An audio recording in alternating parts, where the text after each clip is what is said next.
আসসালামু আলাইকুম রহমতুল্লাহি বারাকাতুহ। বিসমিল্লাহ ওয়াসসালাতু ওয়াসসালামু আলা রাসূলিল্লাহ ওয়া আলা আলিহি ওয়া আসহাবিহি আজমাইন। আম্মা বা'দু ফাআউযু বিল্লাহি মিনাশ শাইতানির রাজীম। বিসমিল্লাহির রহমানির রহিম। ইয়া আইয়ুহান নাসু ইত্তাকু রাব্বাকুম ইন্না জালজালাতাস সাআতি শাইউন আযীম। ইয়াওমা তারাওনাহা তাযহালু কুল্লু মুরদি'atin 'amma arda'at وتضع كل ذات حمل حملها وترى الناس سكارى وما هم بسكارى ولكن عذاب الله شديد ومن الناس من يجادل في الله بغير علم ويتبع كل شيطان مريد كتب عليه أنه من تولاه فأنه يضله ويهديه إلى عذاب السعير. يا أيها الناس إن كنتم في ريب من البعث فإنا خلقناكم من تراب ثم من نطفة ثم من علقة ثم من مضغة مخلقة وغير مخلقة لنبين لكم ونقر في الأرحام ما نشاء إلى أجل مسمى ثم نخرجكم طفلا ثم لتبلغوا أشدكم ومنكم من يتوفى ومنكم من يرد إلى أرذل العمر لكي لا يعلم من بعد علم شيئا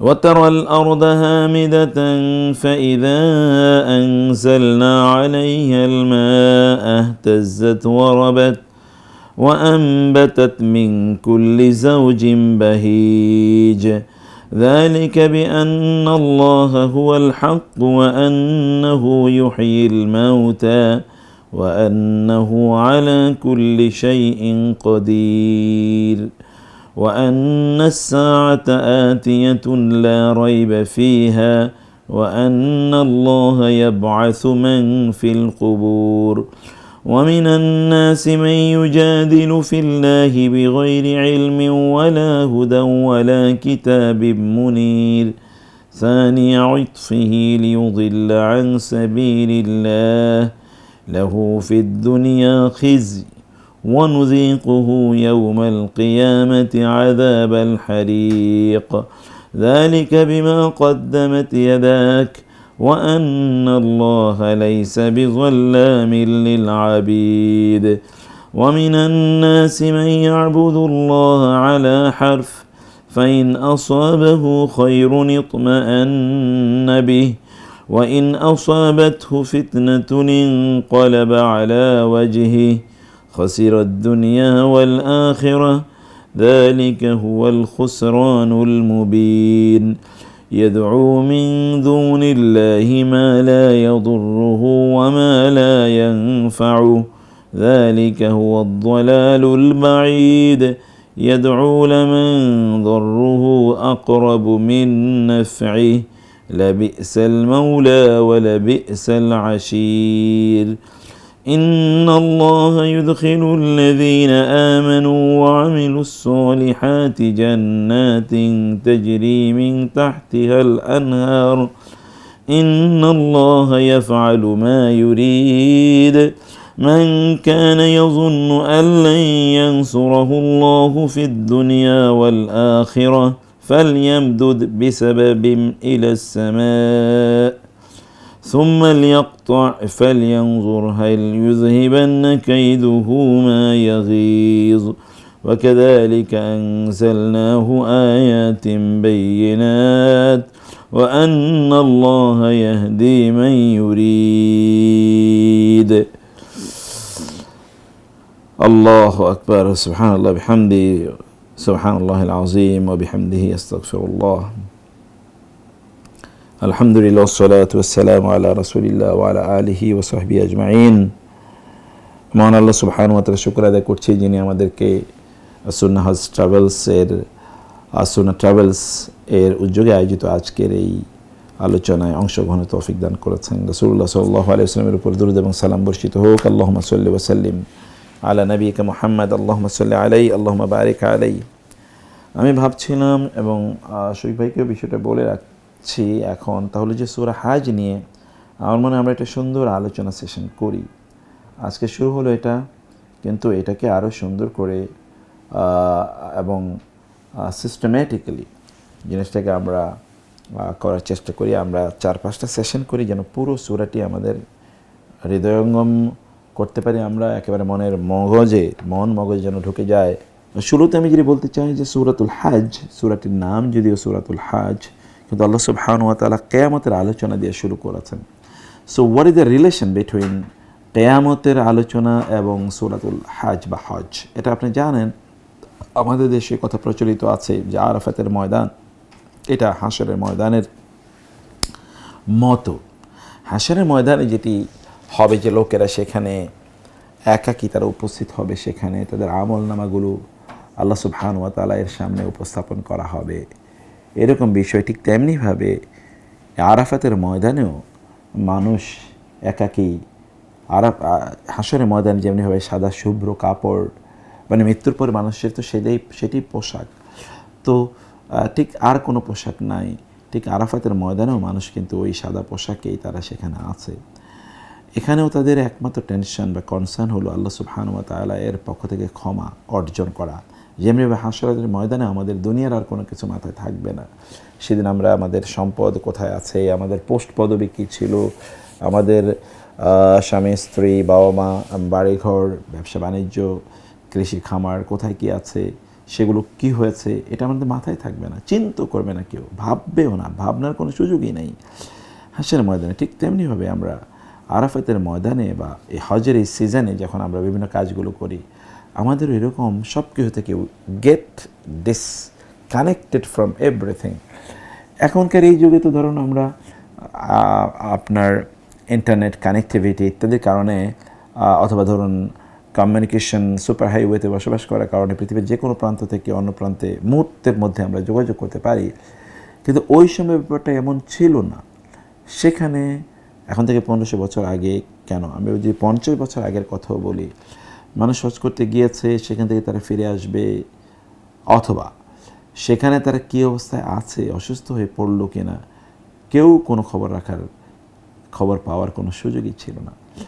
সত্যিকার অর্থে এখন আমরা কমিউনিকেশন সিস্টেমের কারণে হয়তো কিছুটা ভালো আছি, কিন্তু তারপরেও এখনও হজের আনুষ্ঠানিকতা যখন আমরা সম্পাদন করতে চাই একেবারে মন থেকে, তখন এই অনুভূতি তৈরি হয় যে আমরা তো আল্লাহ সুবহানাহু ওয়া তাআলার সামনে দাঁড়াতে হবে। আল্লাহ সুবহানাহু ওয়া তাআলা যদি ক্ষমা না করে দেন তাহলে তো আমাদের কোনো উপায় নাই। তাইলে হজ এবং হাশর, হজ অ্যান্ড হাশর এই দুটোর মধ্যে কী আছে? এক ধরনের কোরিলেশন আছে, এক ধরনের অনেক জায়গায় সিমিলারিটি আছে। সে কারণে আল্লাহ তাআলা শুরুই করেছেন দেখবেন এমন একটা স্টাইলে যেটি ইন্না জালজালাতাস সাআতি শাইউন আযীম, কিয়ামতের প্রকম্পন এটা কিন্তু খুবই ভয়াবহ একটা বড় বিষয় বলে আল্লাহ তাআলা এটা শুরুই করেছেন। এবং সে কিয়ামতের সময় কী হবে? ইয়াউমা তাযহালু কুল্লু মুরদিআতিন আম্মা আরদাআত, সেদিন প্রত্যেক দুগ্ধপানকারিণী মায়েরা তাদের সন্তানদের কথা বলে যাবে। ওয়াতাদাউ কুল্লু যাতি হামলিন হামলাহা, এবং যে নারীরা তাদের গর্ভে তাদের সন্তানদেরকে লালন করছে দীর্ঘদিন পর্যন্ত এবং কষ্ট করছে, তারা তাদের সেই গর্ভস্থিত সন্তানের কথা তারা বলে যাবে। এটা ইম্পসিবল, অস্বাভাবিক। আমরা জানি যে মায়েরা তাদের সন্তানকে দুগ্ধ পান করায়, তারা সন্তানের সাথে এতটা কানেক্টেড থাকে যে সন্তানের সামান্যতম কান্নাই তাকে ব্যতিব্যস্ত করে ফেলে, সন্তানের সামান্যতম অকল্যাণ এর ভয় তাদেরকে খুবই আতঙ্কিত করে তোলে। এইরকম একটা জায়গায় যেখানে মায়েরা তাদের সন্তানদেরকে নিয়ে, দুগ্ধপোষ্য সন্তানকে নিয়ে তারা এত টেনশনে থাকে, সেখানে হাশরের ময়দানে বা কিয়ামতে এই মায়েরা তাদের সন্তানের দিকে তাকাবেও না, কারণ সেই দিন তার প্রত্যেককে নিয়ে সে ব্যতিব্যস্ত, এভরিওয়ান, কারণ তারা জানে that is the final day. এরপর আর তাদের কোনো হিসাব নিকাশ হবে না। অতএব এখন হয় তাদেরকে আজকে বাঁচা অথবা তাদের মরা, এর মধ্যবর্তী কোনো অবস্থা নেই তাদের। এই পরিস্থিতিতে মায়েরা তাদের সন্তানদেরকে ভুলে যাবে, পেটে গর্ভস্থিত সন্তানকে নারী ভুলে যাবে এবং তার গর্ভপাত হয়ে যাবে। কারণ ওই সন্তানের প্রতি সে তখন দৌড়াবে, চিৎকার করবে, লাফালাফি করবে, মানে এরকম একটা আতঙ্কিত পরিস্থিতির কারণে তার সন্তান তার পেট থেকে বের হয়ে যাবে। মানে এমন একটা অবস্থা যে তখন আমরা জানি যে যাদের পেটে সন্তান থাকে তারা কিন্তু খুব আস্তে ধীরে চলেন, অন্যরা তাদেরকে কেয়ার করেন, অথবা তারা একটু দৌড়ঝাঁপ করেন না, তারা একটু রেস্টে থাকেন, একটু ভালো কিছু খাবার তারা চেষ্টা করেন। কিন্তু that will be on the day of judgement অথবা on the doomsday, people will not care about the breast feeding mother as well not the pregnant mother. কারো প্রতি কারো কোনো ভ্রুক্ষেপ থাকবে না। তারা এই ভ্রুক্ষেপহীনতার একটা পরিবেশে আতঙ্কিত হয়ে তাদের মানে they will go for abortion or they will avoid their own children. That will happen. এটা সাধারণ কথা না। ওয়াতারান্নাস সুকারা। অ্যান্ড থার্ডলি, আপনি দেখবেন যে মানুষরা মাতালের মতো, as if they are intoxicated and drunken. আপনার মনে হবে যে লোকেরা মনে হয় মাতাল হয়ে গেছে। ওয়ামা হুম বিসাকারা, কিন্তু লোকেরা আসলে মাতাল না। ওয়ালাকিন আযাবাল্লাহি শাদীদ, বরং আল্লাহর শাস্তির ভয়াবহতা দেখে তারা মাতালের মতো আচরণ করছে। আপনি দেখবেন যে একদল লোক যখন তারা এত ভয়াবহ শক যখন তারা পায় অথবা খুবই ভয়ঙ্কর কোনো দৃশ্য দেখে, তখন they cannot understand everything. তারা এক ধরনের হয়ে যায়, তারা মানে তারা উদাসীনের মতো তারা হয়ে যায়, তারা অবলার মতো হয়ে যায়, অজ্ঞানহীনতার মতো করে তারা আচরণ করে। এরকম পরিস্থিতি হয়ে যায় লোকজনের। কিয়ামতের দিনও এরা ভয়াবহ শাস্তি দেখে লোকজনের মধ্যে এমন অবস্থা তৈরি হবে, সেটি আল্লাহ তাআলা বলছেন ইয়ামাতারান অমিনান নাস মান ইয়াত। এই শুরু হয়েছে এই স্টাইলে, কিন্তু এরপরে আল্লাহ সুবহানাহু ওয়া তাআলা কিয়ামতের দিন কোন ব্যক্তিরা এরকম ভয়ানক অবস্থায় থাকবে তাদের কথা তিনি বলেছেন। প্রথম দিকে বলেছেন একদল লোক যারা আল্লাহ সুবহানাহু ওয়া তাআলা এর ব্যাপারে না জেনে শুনে কথাবার্তা বলে, মন্তব্য করে, এবং তারা মূলত শয়তানদেরকে অনুসরণ করে। যারা শয়তানকে অনুসরণ করে, শয়তান তো তাদেরকে নিয়ে জাহান্নামে যাবে, এটি তো আগে আল্লাহ তাআলা নির্ধারণ করে দিয়েছেন। কিন্তু তারা আল্লাহকে নিয়ে কীভাবে বিতর্ক করে, আল্লাহ তাআলা সেই প্রশ্ন ছুড়ে দিয়েছেন, কীভাবে তোমরা আল্লাহকে নিয়ে বিতর্ক করো? তিনি তো তোমাদেরকে সৃষ্টি করেছেন, এবং তিনি তোমাদেরকে সৃষ্টি করেছেন কী থেকে? তিনি তোমাদেরকে সৃষ্টি করেছেন নোতফা থেকে, drop of water in the Om of the mother. তারপর হচ্ছে এই ড্রপ অফ ওয়াটার, যেটাকে আমরা বলছি যে স্পার্ম, এটি মায়ের গর্ভে যাওয়ার পর সেটি বড় হতে থাকে এবং এক পর্যায়ে গিয়ে এটি একটা রক্তপিণ্ডের আকৃতি ধারণ করে। অতঃপর সেটি সাসপেন্ডেড বা ঝুলন্ত আপনার জিনিসের মতো করে সেটা মায়ের দেয়ালের, ইউটেরাসের দেয়ালের চারপাশে সেটা ঝুলে থাকে এবং রক্তপান করতে থাকে। রক্তপান করে এটা রক্তাভ রং ধারণ করে। 3 নম্বর বিষয় হচ্ছে এরপরে কোনো একটা সময়ে এটি মদগায়ের মতো হয়ে যায়। মদগা মানে হচ্ছে আপনি যদি চুইংগাম গালে নেন এবং চুইংগাম শেষ করে যদি তার উপর একটা কামড় দেন, তাহলে এখানে যেমনি আপনার দাঁতের মাড়ির দাঁতগুলো লেগে থাকবে, ঠিক তেমনি মানুষের মেরুদণ্ড দেখবেন যে এরকম খোঁজ খাপ খাপ কাটা আছে মনে হয়। এই খাপ কাটা মনে হচ্ছে যেন এখানে কেউ কামড় দিয়ে দাগ বসিয়ে দিয়েছে। তো আসলে তো সেরকম না, কিন্তু আল্লাহ সুবহানাহু ওয়া তাআলা ওই স্টেজটাকে এরকম মদগা বলে আল্লাহ সুবহানাহু ওয়া তাআলা উল্লেখ করেন। মুখাল্লাকাতিন ওয়া গায়রি মুখাল্লাকাতিন, তখন এই সন্তানটি পরিপূর্ণভাবে শারীরিক অবয়ব গ্রহণ করেছে অথবা শারীরিক অবয়ব গ্রহণ করে নাই। এখনও হতে পারে শারীরিক অবয়ব গ্রহণ করেন নাই। আল্লাহ সুবহানাহু ওয়া তাআলা বলেন লিনুবাইয়িনা লাকুম, এই বিধান আমরা তোমাদেরকে দিয়েছি যেন তোমাদের কাছে বিষয়টা স্পষ্ট করে দিতে পারি। অনুকিরু ফিল আরহামি, এখন তো এই অবস্থা অতএব সন্তান মায়ের গর্ভে আসলো, মায়ের গর্ভে সেই সন্তান কতদিন থাকবে এটা নির্ধারণ করে দেন কে? আল্লাহ সুবহানাহু ওয়া তাআলা। পৃথিবীর কেউ নির্ধারণ করে দেয় না। আপনি বলবেন যে দেখবেন পৃথিবীর সকল ডাক্তারই হয়তো বা বলে যে তার সন্তানের জন্ম হবে এখন থেকে 5 বছর পর, 10 বছর পর, এখান থেকে 5 মাস পর, অথবা ধরেন 6 মাস পর, অথবা 10 দিন পর, 20 দিন পর, 100 দিন পর, এরকম বিভিন্ন ধরনের মন্তব্য করবে। কিন্তু আপনি দেখবেন যে কোনোটাই কিন্তু ঠিক থাকে না। মানে কোনো ডেটেই ঠিক থাকে না, সেটা আগে পরে কোনো না কোনোভাবে সেটা পরিবর্তন হয়ে যায় বা সেটা আগে বা পরে সেটি চেঞ্জ হয়ে যায়।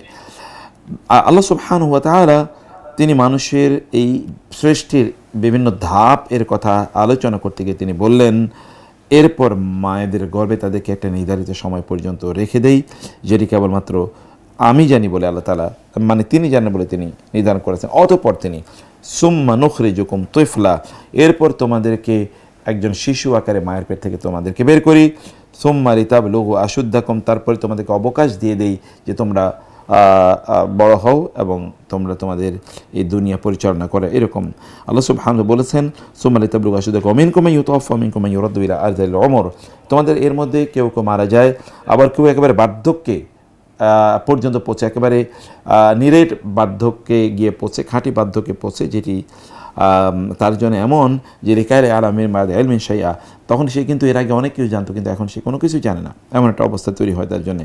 ওয়াতাওয়াল আরদা হামিদাতান, এবং এর উদাহরণ হচ্ছে একটি গাছ, একটা জমিনের মতো, একটা ভূমির মতো, যেটি ছিল একেবারে মানে শুকনো, সেখানে কোনো গাছ প্রাণীর কোনো অস্তিত্ব সেখানে ছিল না, এরকম শুকিয়ে যাওয়া ধ্বংসাবশেষ কোনো একটি জনপদের মতো। ফাইজা আনসালনা আলাইহাল মা আহতাজ্জাত ওয়ারাবাত, কিন্তু যখনই সেখানে আমি পানি বর্ষণ করলাম, আল্লাহ তাআলা বলছেন, তখন সেটি কি হলো, একটু ঝাঁকিয়ে উঠলো, একটু কম্পিত হয়ে উঠলো, ওয়ারাবাত, এবং এটা বড় হতে থাকলো। আল্লাহ সুবহানাহু বলেন, ওয়াম্বাত মিন কুল্লি যাওজিন বাহিজ, অতঃপর ওই জমিন সকল ধরনের মিষ্টি এবং সকল ধরনের চিত্তাকর্ষক, আনন্দদায়ক এবং যেটিকে বলছে আপনার দৃষ্টিনন্দন জোড়া ফল উৎপাদন করে। তার মানে একটি জমিনকে আল্লাহ সুবহানাহু ওয়া তাআলা এটিকে আল্লাহ সুবহানাহু ওয়া তাআলা জমিনের অবস্থাটা হচ্ছে এমন যে জমিনে আল্লাহ সুবহানাহু ওয়া তাআলা ফসল উৎপাদন করেন, যেমনিভাবে মানুষের মায়ের গর্ভে আল্লাহ সুবহানাহু ওয়া তাআলা মানুষকে সৃষ্টি করেন। অতএব এই যে মানুষকে সৃষ্টি করে যে প্রসেস আমরা দেখতে পেয়েছি, এটা জটিল প্রসেস এবং ইউনিক প্রসেস। এই প্রসেস কারো পক্ষে আবিষ্কার করা অথবা এটাকে অ্যাপ্লাই করা পরিপূর্ণভাবে এইটা সম্ভব না কারোর জন্যে। তো ফলে আল্লাহ সুবহানাহু ওয়া তাআলা এই প্রসেসে মানুষকে তৈরি করেন। এটা যদি বিয়ন্ড হিউম্যান ক্যাপাবিলিটি হয়, তাহলে মানুষকে কে বানালো? মানুষকে আল্লাহ সুবহানাহু ওয়া তাআলা বানিয়েছেন, মানুষকে আল্লাহর কাছে ফিরে যেতে হবে, মানুষ আল্লাহর রহমত নিয়ে বেঁচে আছেন। তাহলে এই মানুষ আবার আল্লাহ সুবহানাহু ওয়া তাআলা কীভাবে অস্বীকার করে? আল্লাহকে অস্বীকার করার জিনিসটা তো তাদের জন্য একটা ভয়ানক অন্যায়, সেটি আল্লাহ তাআলা বলেছেন। এবং আল্লাহ সুবহানাহু ওয়া তাআলা তিনিই সত্য, তিনিই মৃতদেরকে জীবিত করবেন, পুনর্জীবিত করবেন। ফলে আল্লাহ তাআলার সাথে যেন আল্লাহ সুবহানাহু ওয়া তাআলা মহাশক্তিধর, এবং কিয়ামত যে অনুষ্ঠিত হবে এর মধ্যে কোনো সন্দেহ নাই।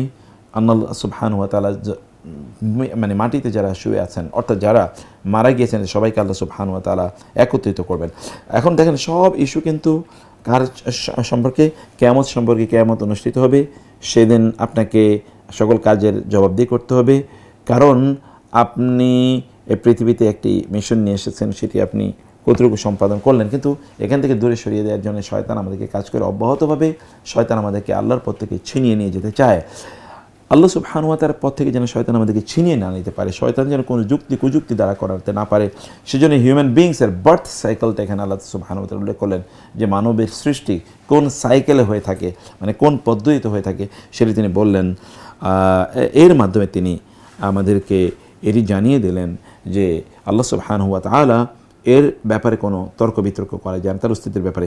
এরপরে আল্লাহ সুবহানাহু ওয়া তাআলা তিনি আবার তার ব্যাপারে একদল লোক, তারা জ্ঞান নাই, হেদায়েত নাই, এবং তাদের কাছে কোনো কিতাব নাই, গ্রন্থ নাই, তারপরে আল্লাহ তাআলার ব্যাপারে তারা বিভিন্ন ধরনের মন্তব্য করে থাকে, তার অস্তিত্বকে অস্বীকার করে, তার বিভিন্ন গুণাবলী অস্বীকার করে, অথবা বিভিন্ন কাজের মধ্যে তাকে সীমাবদ্ধ করে দিতে চায় যে তিনি কেবল এতটুকু কাজ করবেন।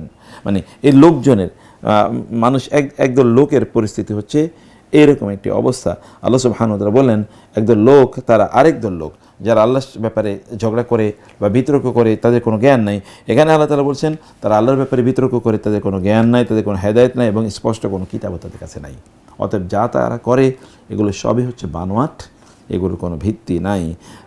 সানিয়া ইতফিহি লিউদিল্লা আন সাবিলিল্লাহ, তারা একটু ঘাটটা ঘুরিয়ে সেখান থেকে চলে যায় যেখানে আল্লাহ এবং আল্লাহ রাসূলের কথা হয়। এটি তাদের আমাদের উদ্দেশ্য হলো তারা মানে এই সকল লোকেরা তারা আল্লাহ সুবহানাহু ওয়া তাআলা এর ব্যাপারে তারা উদ্যত প্রদর্শন করে, আর দুনিয়া এবং আখেরাতে এদের জন্যে ভয়াবহ শাস্তির ব্যবস্থা করে রাখা হয়েছে, সেটি এখানে জানার হলো। কারণ কি? তারা মা কদ্দামাত ইয়াদাক ওয়া আন্নাল্লাহা লাইসা বিযাল্লামিন লিল আবিদ। ওই দিন সেই ব্যক্তিকে বলা হবে যে তুমি যা অপকর্ম করেছো তার ফলাফল তুমি এখানে ভোগ করো, আর আল্লাহ তাআলা মানুষের উপর কোনো ধরনের জুলুম করবেন না। এরপরে একদল লোক মিনান নাসি মান ইয়াবুদুল্লাহ আলা হারফিন, একদল লোক আছে তারা একেবারে প্রান্তে সীমান্তে দাঁড়িয়ে তারা আল্লাহ তাআলা ইবাদত করে। সীমান্তে দাঁড়িয়ে যদি তাদের মানে কোনো কল্যাণ হয় তাহলে তারা ইবাদত করবে, যদি কল্যাণ না হয় তাহলে তারা জাহিলিয়াতের দিকে বা কুফরির দিকে, ফিসকের দিকে, মানে কুফরির দিকে এবং শিরকের দিকে তারা ফিরে যাবে। এটি বলেছে মিনান নাসি মান ইয়াবুদুল্লাহ আলা হারফিন ফাইন আসাবাহু খায়রুন ইতমাআন্না বিহি, যদি ওইখানে কোনো ভালো মানে আল্লাহ সুবহানাহু ওয়া তাআলা মানে ওই সকল ব্যক্তির যদি কোনো ভালো কিছু ঘটে এবং সেটা আল্লাহ তাআলার পক্ষ থেকে ঘটেছে, কারণ অন্য কেউ তো করতে পারবে না, তখন তাদের অন্তরটা প্রশান্ত হয়। আর যদি কোনো ফিতনা বা বিপদ ঘটে তখন তাদের অন্তরটা ব্যথিত হয়, তাদের অন্তরে কোনো প্রশান্তি থাকে না, বরং এই সকল ব্যক্তিরা তখন আল্লাহ সুবহানাহু ওয়া তাআলা এর ব্যাপারে ভিন্ন ভিন্ন বা বিভিন্ন এবং ধ্বংসাত্মক শরিয়া বিরোধী এমন কিছু ধারণা তারা পোষণ করে। খাসিরাত দুনিয়া ওয়াল আখিরা, এই সকল ব্যক্তিদের দুনিয়া এবং আখিরাত ধ্বংস হোক।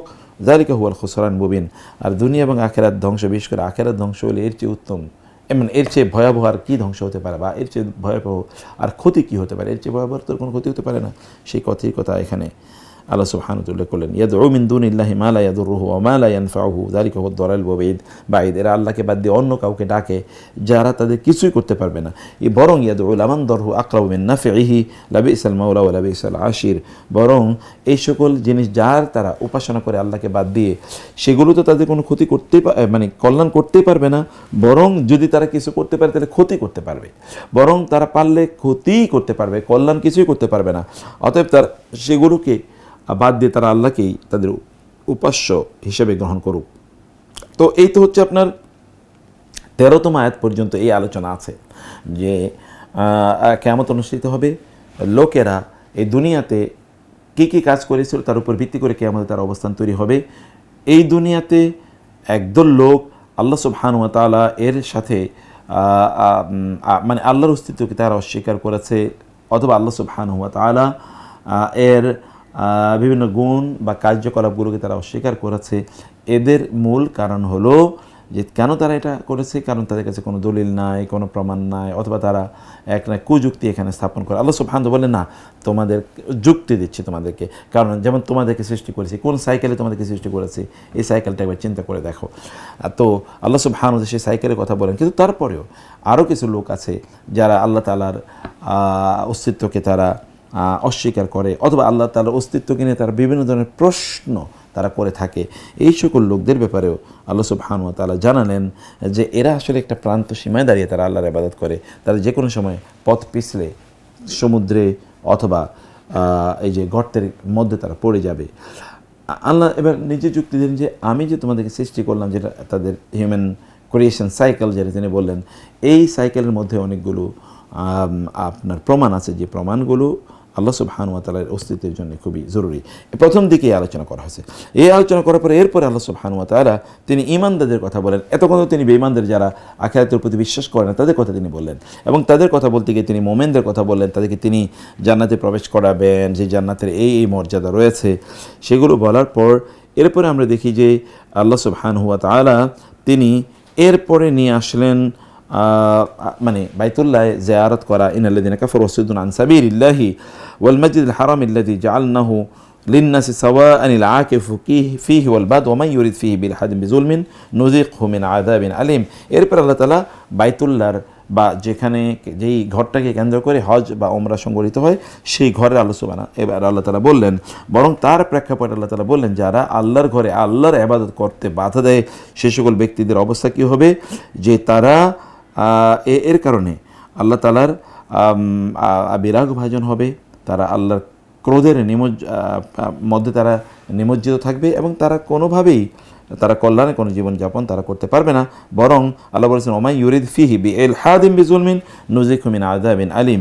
কেউ যদি আল্লাহ তাআলার এই সম্মানীয় এই জায়গাগুলোতে গিয়ে কোনো গুনাহ করার বা অপরাধ করার সামান্য কোনো প্রয়াসও পায়, তাহলে আল্লাহ তাআলা বলেছেন আমি তাদেরকে প্রচণ্ড শাস্তি প্রদান করব।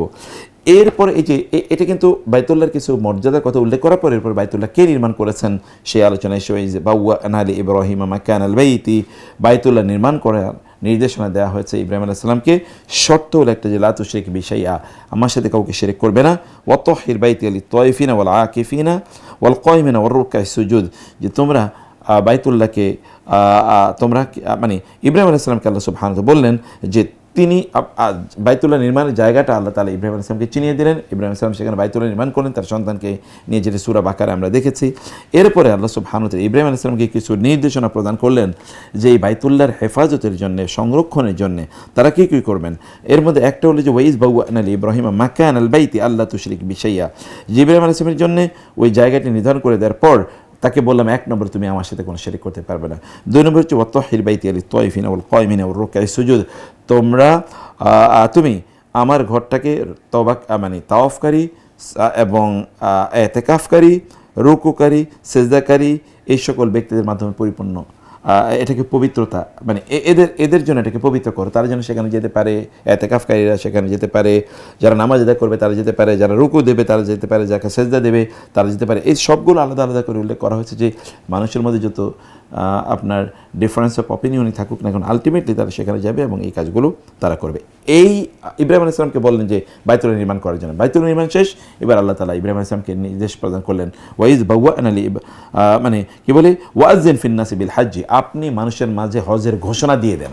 বাইতুল্লাহ নির্মাণ is over, it is finished, now Ibrahim আলাইহিস সালাম is instructed by Allah to declare the holy pilgrimage to Mecca, তিনি যেন একটা ঘোষণা করে দেন। তিনি সেটি ঘোষণা করে দিলেন এবং এই ঘোষণা আল্লাহ সুবহানাহু ওয়া তাআলা এমন সকল লোকদের কাছে পৌঁছে দিয়েছেন যারা কিয়ামত পর্যন্ত হজ করতে যাবে। আল্লাহ তাআলা তাদের কাছে এই ঘোষণা রাসূলুল্লাহ সাল্লাল্লাহু আলাইহি ওয়াসাল্লাম এর দিয়ে দিয়েছেন। এখন হজ করলে, হজে যখন আমরা যাব সেখানে আমরা কী কী কল্যাণ অর্জন করব বা সেখানে আমাদের লাভ কী, আল্লাহ তাআলা বলছেন লিয়াশহাদু মানাফিআ লাহুম, যে সেখানে তোমাদের কল্যাণের অনেক জায়গা আছে। এবং ইন্টারেস্টিংলি সত্যিকার অর্থে মক্কায় হজ করতে যখন আপনি যাবেন এমন কল্যাণের জায়গা আপনি পাবেন, প্রচুর পরিমাণ কল্যাণ, মানে ওইখানে গেলে আপনি বরকত পাবেন, কল্যাণ পাবেন, এরকম একটা পরিস্থিতি। সেই জায়গায় আল্লাহ সুবহানাহু ওয়া তাআলা এবং তার জন্য সেখানে উপকার রয়েছে, এই সকল জায়গা আল্লাহ তাআলা তৈরি করে দিলেন। ওয়াযকুরু ইসমাল্লাহি ফি আইয়ামিন মা'লুমাতিন আলা মা রাযাকাহুম মিন বাহিমাতিল আনআম ফাকুলু মিনহা ওয়াতিউল বা'সাল ফাকির। অতএব আপনি তো হজ করবেন, হজের পরে আল্লাহ তাআলা সরাসরি চলে এসেছেন কিসের কাছে, তিনি চলে এসেছেন হচ্ছে কোরবানির কাছে। কারণ হজের সাথে কোরবানির একটা বড় মিল আছে, আপনারা সেটা জেনেছেন যে ইব্রাহিম আলাইহিস সালাম তার সন্তানকে কোরবানি করার জন্য উদ্যত হয়েছিলেন, ফেরেশতা এসে একটা দুম্বা নিয়ে আসলেন এবং ইব্রাহিম আলাইহিস সালামকে সরিয়ে দিলেন। এর পরিবর্তে একটা মানে ইসমাইল আলাইহিস সালামকে সরিয়ে দেওয়া হলো, এর পরিবর্তে একটা দুম্বা জবাই করা হয়ে গেলো। এই যে ইসমাইল আলাইহিস সালাতু ওয়াস সালাম এবং ইব্রাহিম আলাইহিস সালামের দর্শনকে বা তাদের লাইফস্টাইলকে কেন্দ্র করে আমরা যেই দেখতে পাই, আমরা যে শরিয়াটা দেখতে পাই, যে জীবন পদ্ধতি আমরা দেখতে পাই, সেটির কথা কেন আল্লাহ তাআলা বলছেন যে লিয়াশহাদু মানাফিআ লাহুম ওয়া ইয়াযকুরু ইসমাল্লাহি ফি আইয়ামিন মা'লুমাতিন আলা মা রাযাকাহুম মিন বাহিমাতিল আনআম ফাকুলু মিনহা ওয়াতিউল বা'সাল ফাকির। অতএব আপনি যখন হজ করবেন, হজের আনুষঙ্গিক কাজ হিসেবে আপনি কোরবানি করবেন, কোরবানির গোশতগুলো আপনি নিজে কিছু খেতে পারেন, কিন্তু ওইখানকার গরিব দুঃখীদের মাঝে, মক্কার গরিব দুঃখীদের মাঝে বন্টন করে দেয়া, এটাই উত্তম। এখনও যারা হজ করতে যান, আপনি জানেন যে বিশেষ করে হজ্জে কেরান বা হজ্জে তামাত্তু যারা করেন তাদের কিন্তু এক্সট্রা একটা কোরবানি করা লাগে। সেই কোরবানির ইস্যুটি এখানে আলোচনা করা হয়েছে। কোরবানি করতে হবে এবং তারা কোরবানি করার পর সবাই যেন তাদের শরীরে যে ময়লা আবর্জনা আছে এগুলো পরিষ্কার করে, বিশেষ করে তারা তাদের মাথা মুন্ডাবে এবং অন্যান্য অঙ্গ প্রত্যঙ্গগুলোর তারা যত্ন নেবে। এই কাজটি তারা করবে এবং ওয়ালইউফু নুযুরাহুম, তাদের যে প্রতিজ্ঞা আছে এই প্রতিজ্ঞাগুলো তারা পূর্ণ করবে। ওয়ালিয়া তৌফু বিল বাইতিল আতিক, এবং বাইতে আতিকের সাথে অর্থাৎ এই বাইতুল্লাহর চারপাশে তারা তওয়াফ করবে। এটি হচ্ছে আল্লাহ সুবহানাহু ওয়া তাআলা এর যে নিদর্শনগুলি সেগুলোর প্রতি সম্মান প্রদর্শনের নামান্তর, সেটি এখানে বলা হয়েছে। তাহলে আমরা প্রথম দিকে পেলাম আল্লাহ সুবহানাহু, আমরা দুটো জিনিস নিয়ে আজকে আমরা একটু আলোচনা করলাম। আমরা বিস্তারিত আলোচনা করব পরে। তাদের নিজেদের সৃষ্টির সাইকেলটা একটু ভালো করে জানুক তো, যে তাদেরকে কে সৃষ্টি করলো এবং কীভাবে সৃষ্টি করলো, তাদের কোনো অবস্থায় তারা আল্লাহ সুবহানাহু ওয়া তাআলা এর পুনরুত্থানের এই কাজটাকে তারা অস্বীকার করবে না। এবং অতএব তাদের কিয়ামত অনুষ্ঠিত হবে, তারা পুনরুত্থিত হবে, সেখানে তাদের হিসাব নিকাশ হবে, সেখানে তাদের জলের জান্নাত এবং জাহান্নাম নির্ধারণ হবে। এই কাজগুলো সেখানে হতে থাকবে। এর পাশাপাশি আমরা দেখি যে আল্লাহ সুবহানাহু ওয়া তাআলা জানিয়ে দিয়েছেন মানুষকে সৃষ্টির সাইকেল কীভাবে হয়েছে, মানে যুক্তি, তারা কেন আল্লাহ তাআলাকে অস্বীকার করে সেটি এখানে জানিয়ে দিয়েছেন এবং যুক্তি তিনি এখানে উপস্থাপন করলেন। তার পাশাপাশি হজ যারা করবে, হজের প্রারম্ভিক আলোচনাটি এখানে আল্লাহ তাআলা সূচনা আলোচনা এখানে করলেন। এই বাইতুল্লাহ কীভাবে ইব্রাহিম আলাইহিস সালাম এটাকে তৈরি করলেন, তার পূর্বের ইতিহাস এখানে আলোচনা করা হয়েছে। তিনি তৈরি করার উদ্দেশ্যকে সেটি এখানে আলোচনা করা হয়েছে। এর উদ্দেশ্যের মধ্যে একটা হলো যে এটা যেন তাওয়াফকারীদের জন্যে বা হজ এবং উমরা যারা করবে তাদের জন্য এটাকে যেন পবিত্র রাখা হয়। যেহেতু এই বাইতুল্লাহ নির্মাণই হচ্ছে হজ বা উমরাকে কেন্দ্র করে, অতএব এটাকে আল্লাহর ইবাদতকে কেন্দ্র করে। এই কারণে এখন এই হজ নিয়ে সংক্রান্ত আলোচনা যাবে দীর্ঘক্ষণ পর্যন্ত। হজের বিভিন্ন ইস্যু নিয়ে আলোচনা আসবে, হজের ফরজিয়াত নিয়ে আলোচনা হবে, হজের যে সকল আনুষ্ঠানিকতা আছে সেগুলো নিয়ে কিছু আলোচনা হবে, এবং বিশেষ করে কোরবানির পশু নিয়ে অনেক লম্বা আলোচনা এখানে আছে। তো এই হচ্ছে আপনার এই সূরা আল হজের প্রথম দুটো অংশ। এরপর অংশগুলো আমরা পরবর্তী আলোচনায় বিস্তারিত আপনাদের সামনে উপস্থাপন করবো। আরেকটু স্মার্টলি আমরা সেটা হয়তো বা করার চেষ্টা করবো। আল্লাহ তাআলা সবাইকে অনেক অনেক কল্যাণ এবং তৌফিক দান করুন, আল্লাহুম্মা আমিন। আজকে আর লম্বা আমি আলোচনা করি না, কারণ আমরা একটু দেরিতে শুরু করেছি। সবাইকে আল্লাহ অনেক কল্যাণ রাখুন। আমি একটু শারীরিকভাবে একটু হালকা ক্লান্ত এবং অসুস্থ, দোয়া করবেন আল্লাহ সবাইকে যেন সুস্থ রাখেন। اللهم امين. هذا وصلى الله سبحانه وتعالى نبينا محمد وآله وصحبه اجمعين. سبحانك اللهم وبحمدك اشهد ان لا اله الا انت استغفرك واتوب اليك. والسلام عليكم ورحمه الله وبركاته.